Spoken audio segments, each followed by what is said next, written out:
Halo semuanya, kembali lagi dengan kita kelompok 3 model-model konseling. Kali ini kita akan menjelaskan tentang konseling rasional emotif behavior therapy. Untuk itu, yuk simak videonya. Sekarang kita masuk ke materi pembahasan. Kali ini kita akan membahas tentang apa sih pendekatan konseling rasional emotif behavior therapy. Nah, pendekatan konseling rasional emotif behavior therapy ini adalah suatu jenis konseling perilaku kognitif yang dikembangkan oleh seorang psikolog bernama Albert Ellis.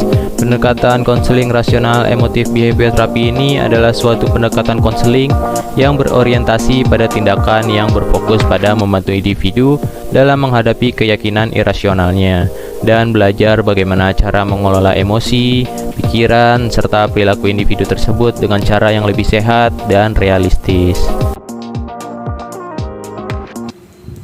Tujuan dari konseling rasional emotif behavior therapy adalah untuk membantu orang mengenali dan mengubah keyakinan dan pola berpikir negatif tersebut untuk mengatasi masalah psikologis dan tekanan mental.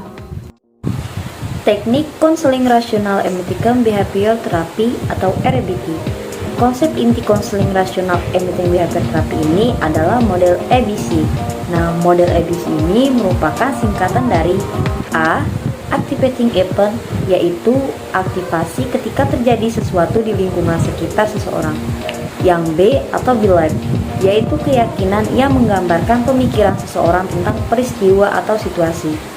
Lalu yang C, consequence, merupakan konsekuensi yang merupakan respon emosional seseorang terhadap keyakinan dari penyebab suatu terjadinya peristiwa.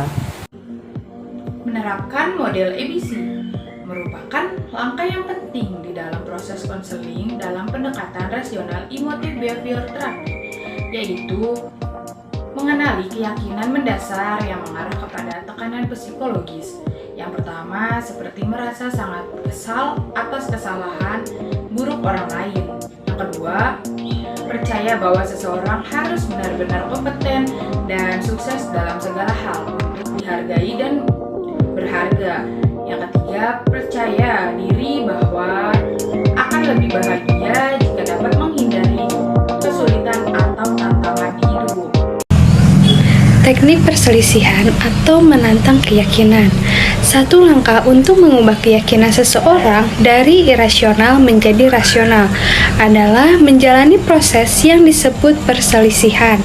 Perselisihan dimaksudkan adalah untuk mengajari konseling memiliki keterampilan seumur hidup dalam membantu konseling mengelola respons emosional dan kesehatan mental secara keseluruhan. Selanjutnya ada memperoleh wawasan dan mengubah perilaku. 3 wawasan kunci pendekatan konseling RABT diantaranya, yang pertama, konseli layak menerima diri sendiri, tidak peduli apapun yang terjadi bahkan ketika konseli berjuang atau membuat kesalahan. Lalu yang kedua, orang lain juga layak diterima, bahkan ketika perilaku orang melibatkan sesuatu yang tidak konseling sukai. Lalu yang ketiga, ada hal-hal negatif kadang-kadang akan terjadi di dalam hidup, dan itu tidak berarti bahwa hal-hal terjadi dengan cara yang tidak seharusnya.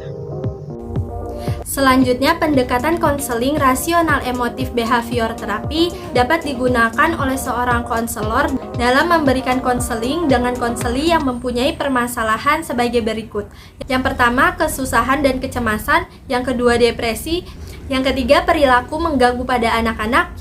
Yang keempat, gangguan obsesif kompulsif. Yang kelima, gangguan kecemasan sosial. Dan yang terakhir, gangguan psikotik. Selanjutnya, manfaat pendekatan konseling rasional emotif behavior therapy.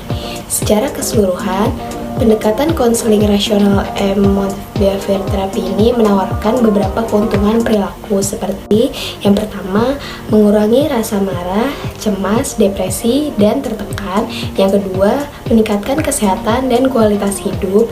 Dan yang ketiga, prestasi sekolah dan keterampilan sosial yang lebih baik. Dan yang terakhir yaitu hal yang perlu diperhatikan dalam konseling dengan pendekatan RAB atau RABT. RABT bisa menjadi proses yang menakutkan bagi sebagian orang. perselisihan mungkin terasa agresif atau konfrontatif dan menghadapi pola pikir yang tidak rasional yang juga bisa menjadi sulit. Karena tidak mudah untuk menerima keyakinan ini sebagai hal yang tidak sehat. RAP atau RABT dimaksudkan untuk mengajarkan keterampilan pada konseling yang akan bermanfaat untuk seumur hidup. Cukup sekian penjelasan dari kelompok kami, semoga dapat bermanfaat. Kurang dan lebihnya mohon dimaafkan. Sampai jumpa di video berikutnya.